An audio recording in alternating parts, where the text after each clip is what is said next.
uma boa relação com o cliente, já prestando um serviço interessante, um serviço que vai dar resultado, um serviço que vai gerar, né, uma redução de prejuízos para o nosso cliente. Então, hoje, vamos falar mais uma vez e com uma outra pegada, né? Uma pegada um pouco mais pragmática, comercial, digamos assim, sobre o ITBI. Vocês sabem o quanto eu tenho conversado, né, com vocês sobre essas questões do ITBI durante todo este ano, né? Então, nós temos insistido em conversar sobre isso. O STF tem dado a sua participação nesse tema, né? Temas consolidados do STJ, repetitivos, e tem decisões pipocando pelo país. Como hoje é um encontro especial em que a gente vai dar esse viés mais pragmático, né? Mais do uso comercial desse tipo de demanda, eu vou partir a nossa análise de uma decisão recente que ganhou reportagem, né, ganhou o mundo da mídia, Brasil afora, de uma decisão do Tribunal de Justiça do Estado de São Paulo. Então, por que essa decisão chamou a atenção? Primeiro, porque é o ITBI, super polêmico, né? E segundo, acredito eu, por ser o tribunal, o maior tribunal estadual do país, então é evidente que o Tribunal de São Paulistano é um protagonista. E terceiro, porque ele trata o tema liminar. Isso é muito importante porque quando um tribunal começa a tratar o tema liminar, significa que aquele tema já está bastante maduro a ponto de um tribunal dar uma liminar contra um ente público. Ninguém é ingênuo, né? Eu trabalho há mais de 25 anos. Início da minha carreira, trabalhei muito advogando contra violações legais praticadas por entes públicos, prefeitura, estado, união. A gente não é ingênuo, a gente sabe que os juízes são muito mais seletivos na concessão de liminares contra o patrão, né? Falar assim, né, mais para provocação, mas contra o ente público. De alguma maneira, se trabalhou na nossa mente, né, algo, e muitas pessoas têm fé nisso, acreditam nisso, né, de que o Estado é nosso, o governo é algo que nos pertence, então nós devemos protegê-lo. Outras tantas pessoas não acreditam nisso, entendem que as estruturas governamentais, os entes, eles são autofágicos, eles vivem para si mesmos, né? E como criticar quem pensa assim, uma vez que o exemplo do nosso estado onde nós vivemos, né, ele nos dá muitos motivos, né, para criticá-lo e não nos sentirmos parte disso, porque grande parte de nós não tem nenhum tipo de benefício, tem que pagar plano de saúde particular porque o oferecido pelo Estado não é de boa qualidade, não atende a todos, tem fila para coisas de urgência que às vezes a pessoa não pode aguardar, senão pode correr risco de morte, tem que até que entrar com ação contra o Estado. A segurança, as pessoas têm portões, grades, gastam milhares de reais, todos os dias são gastos com portões, com grades, com alarmes, com câmeras, então segurança também não é promovida pelo Estado. Então, temos muitos motivos para justificar essa crítica e não nos sentirmos parte, né, desse órgão, desse organismo. Então, aqui fica o registro. Mas, mesmo assim, pensem que o poder judiciário está inserido dentro do Estado e as pessoas que estão inseridas ali nesse contexto vão ter essa visão de que o Estado pertence a todos nós. Fiz esse enorme parênteses para dizer o seguinte: liminares contra o Estado são mais difíceis de obter do que liminares contra particulares. Ponto. Evidente.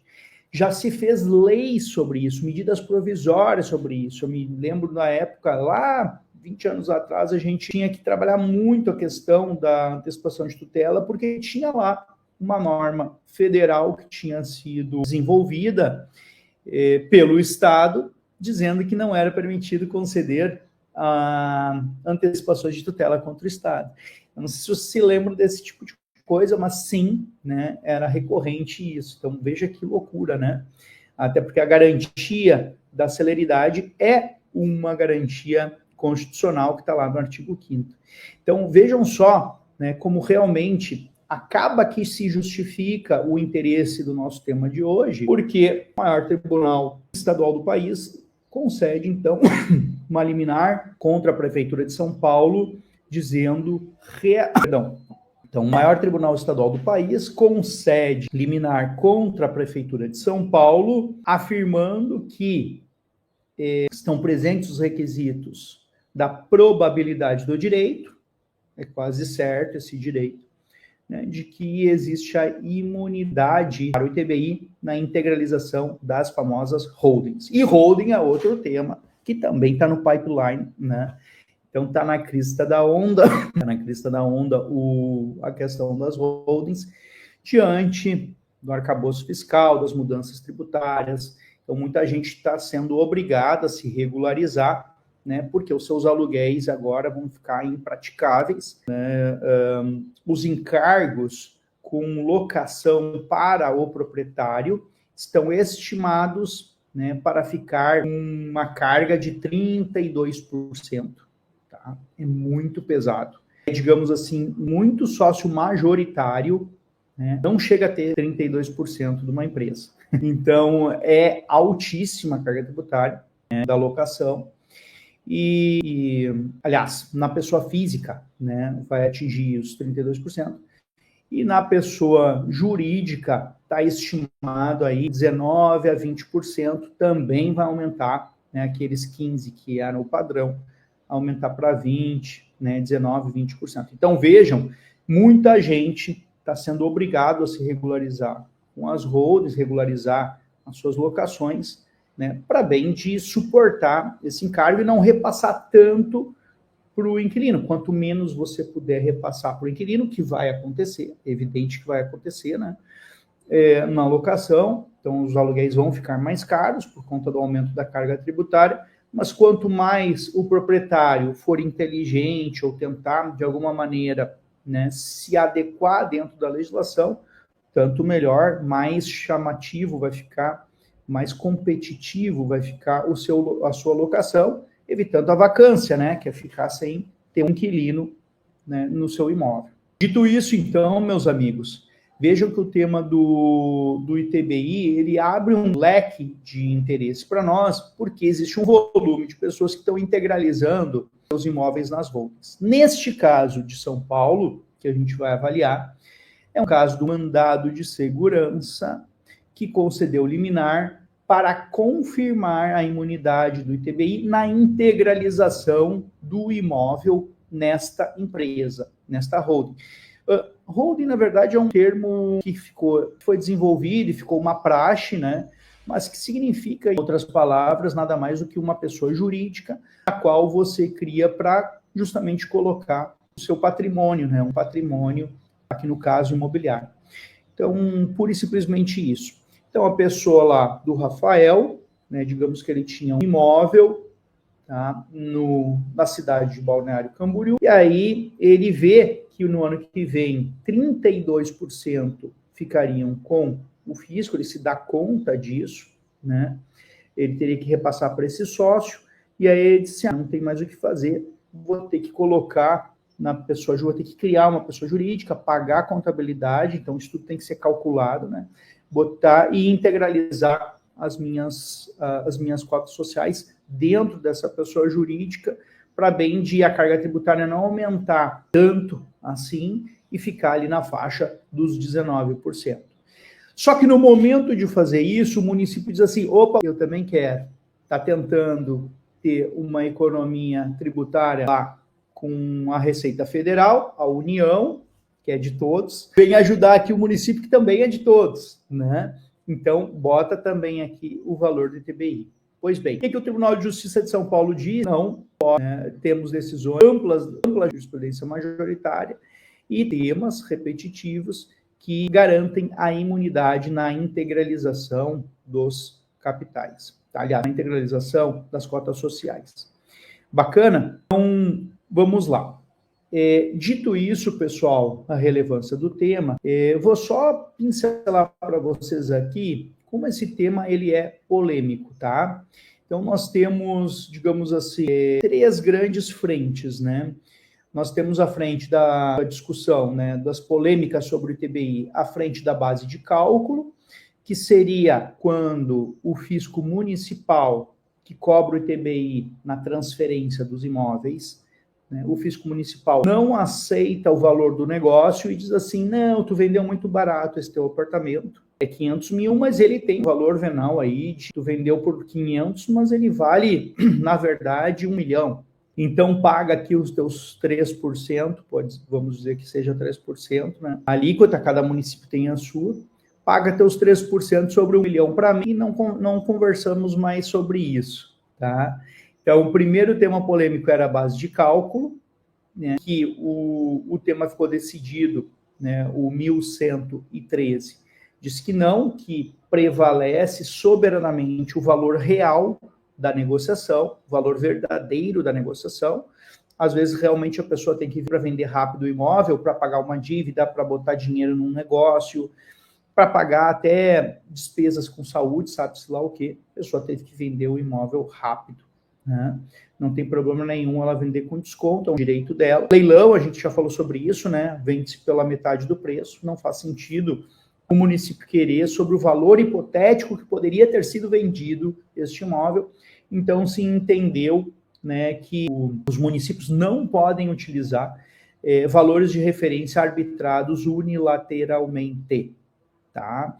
A única ressalva aqui é que eles têm usado isso de uma maneira abusiva, até, diga-se de passagem, aí entra o serviço do advogado, que a ressalva é quando suspeitarem de uma fraude.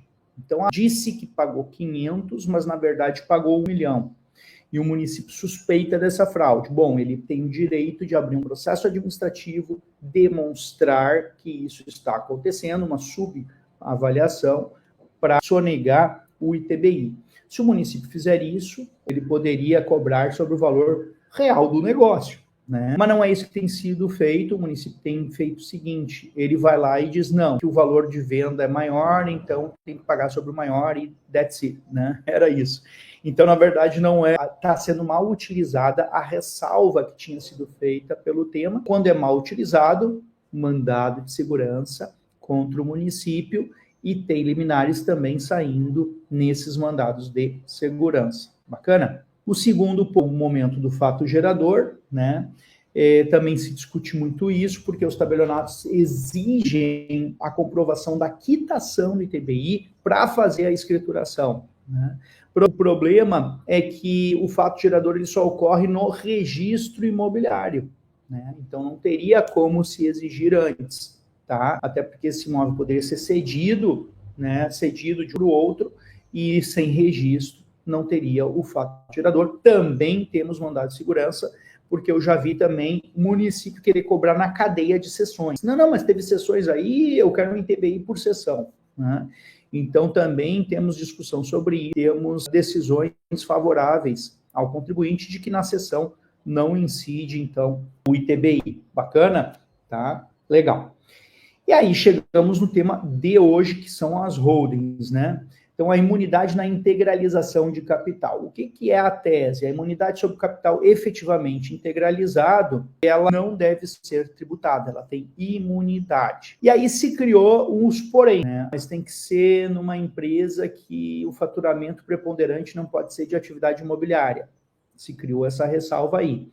Então, as pessoas costumam hoje fazer as holdings sem o CNAE de atividade imobiliária. Aí eles validam com o município esta situação.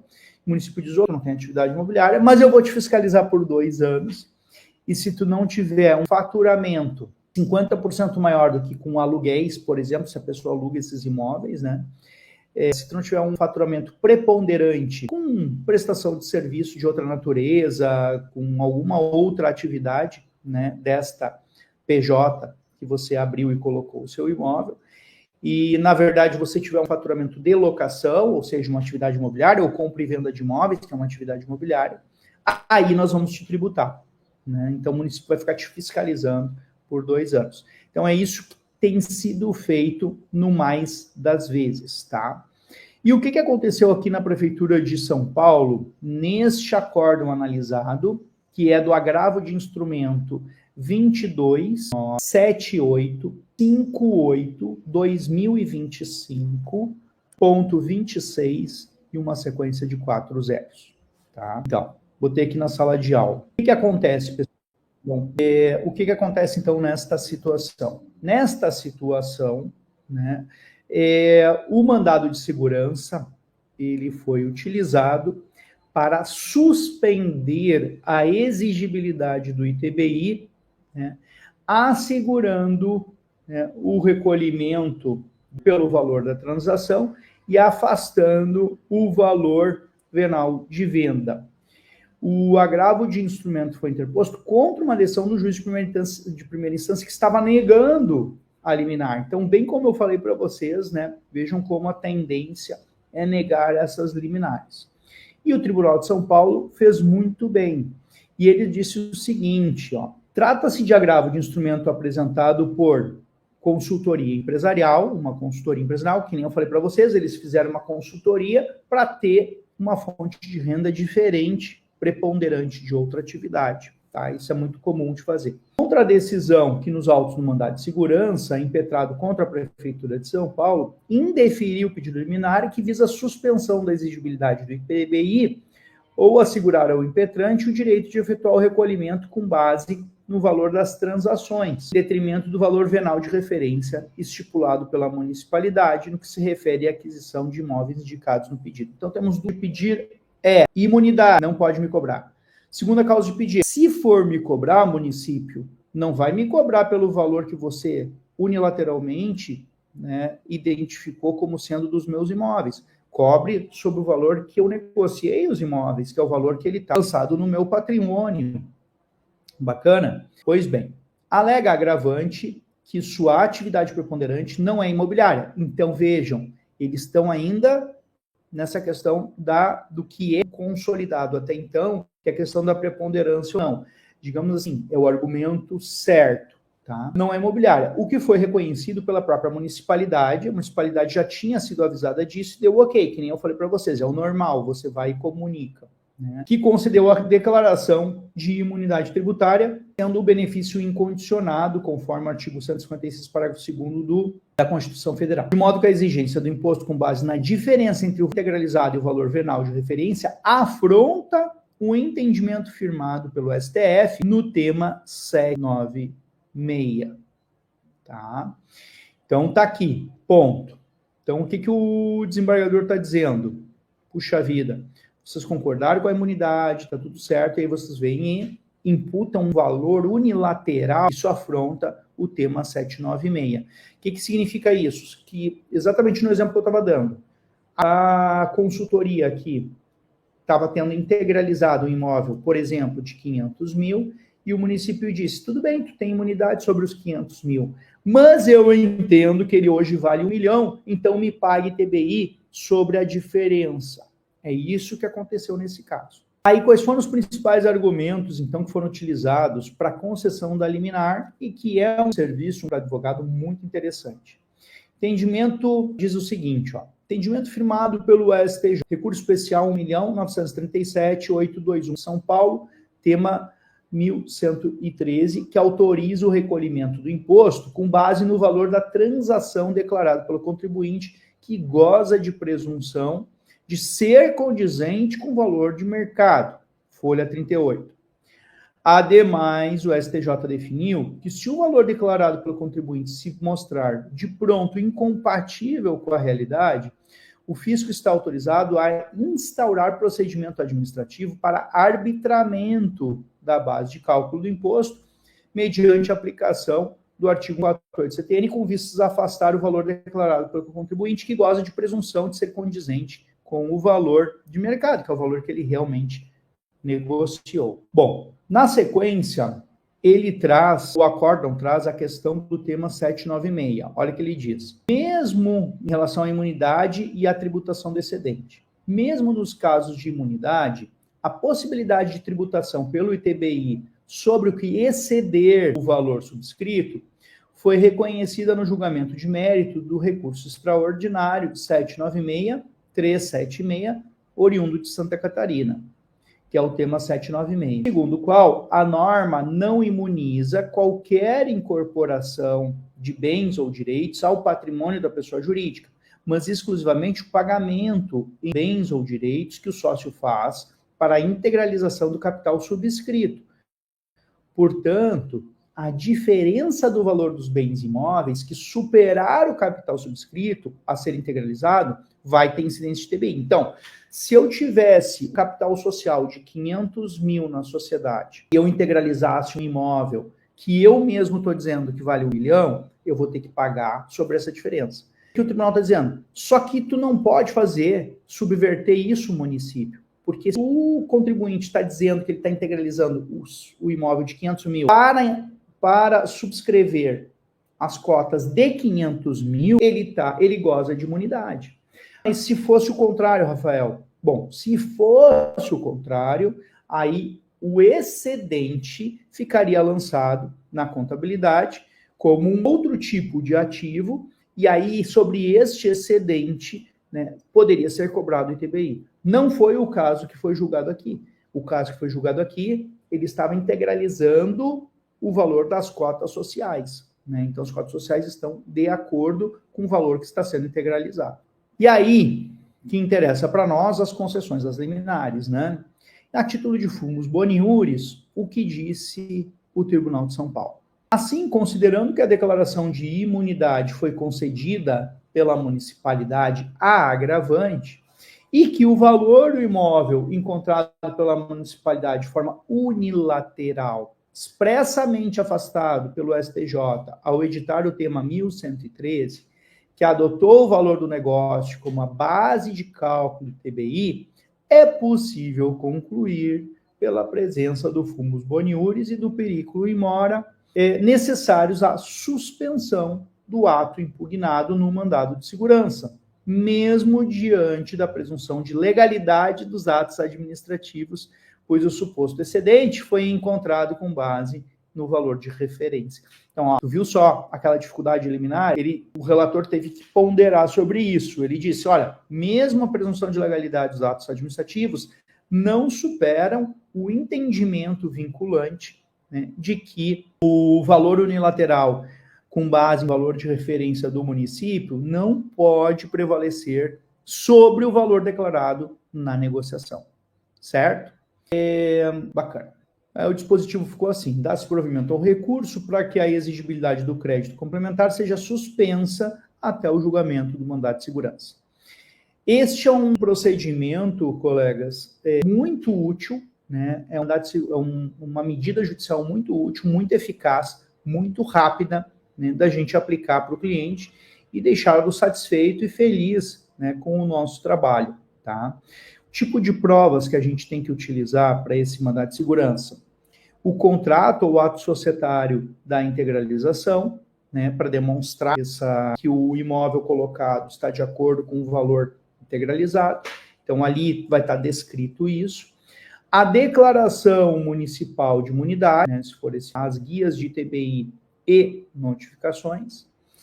E o comparativo do valor da transação versus o valor de referência usado pelo município, né? Podemos adicionar ainda laudo ou uma avaliação, né? Poderemos também adicionar, eventualmente, os comprovantes bancários da transação para demonstrar que a transação tem uma fundamentação financeira que demonstra que foi realmente aquele valor que foi pago, tá?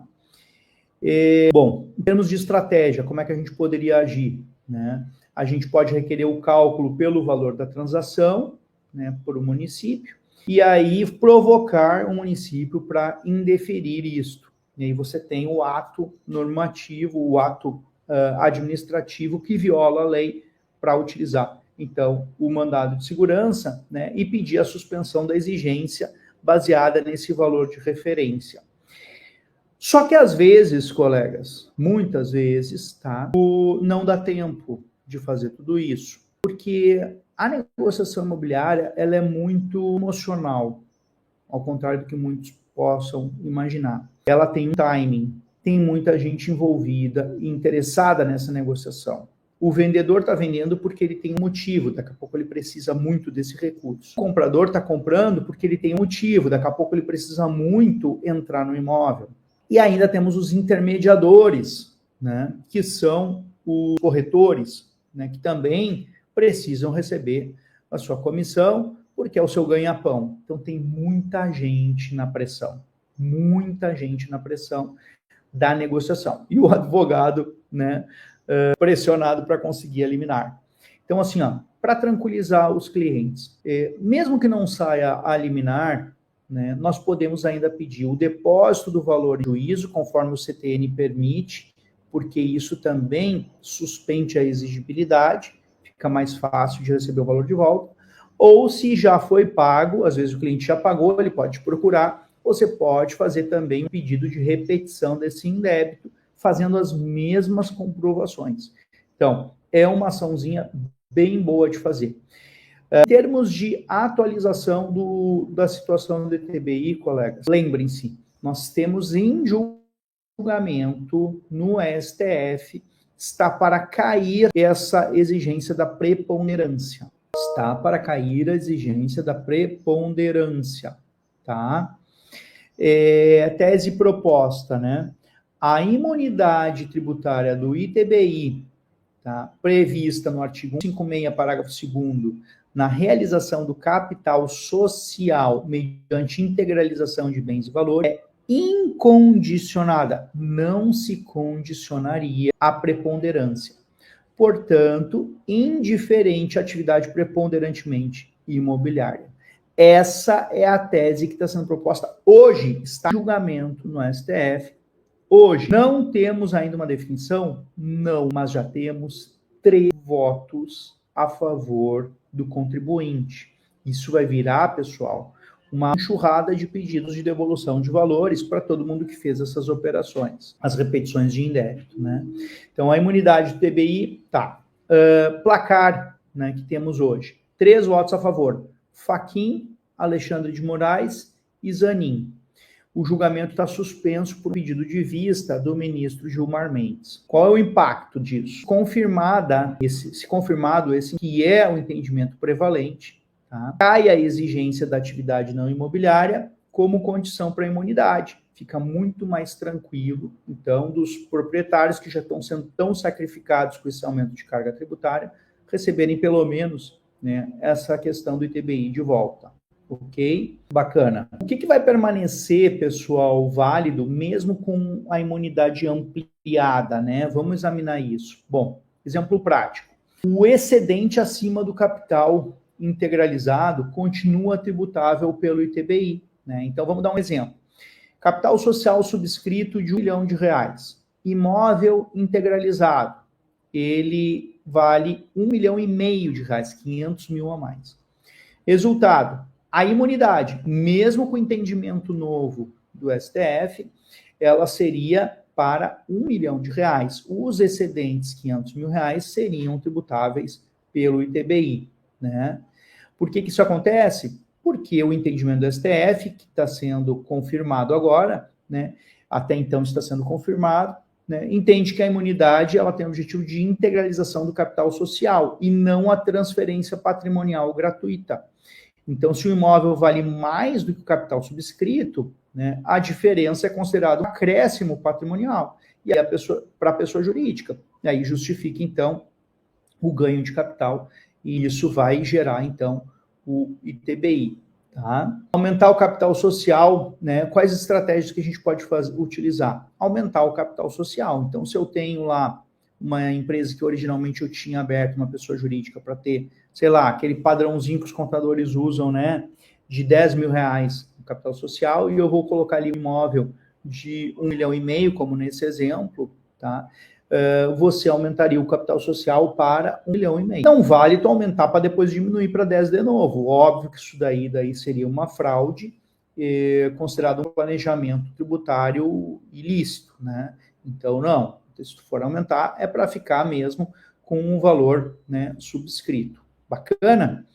Então vejam, colegas, que o ITBI, né, ainda é uma luz no fim do túnel aqui para os sacrificados contribuintes deste Brasil, certo? Dito isso, né, compartilhem, amigos, o nosso vídeo de hoje, porque vai ser muito útil para muitas pessoas que estão precisando da ajuda dos advogados para conseguir um fôlegozinho a mais, quem sabe aí, neste final de ano, com tantas despesas, né, de 13º, IPTU, IPVA, né, tanta coisa que vai se vencendo aí no final do ano, e qualquer recurso aí que a gente consiga fazer com que as pessoas economizem é válido para esse momento aí singular de virada para 2026, com a entrada em vigor das novas regras de transição tributárias, né, que vão tributar também aí distribuição de lucros, vão tributar de tudo, certo? Valeu demais, um abraço a todos, ótima semana, obrigado, João!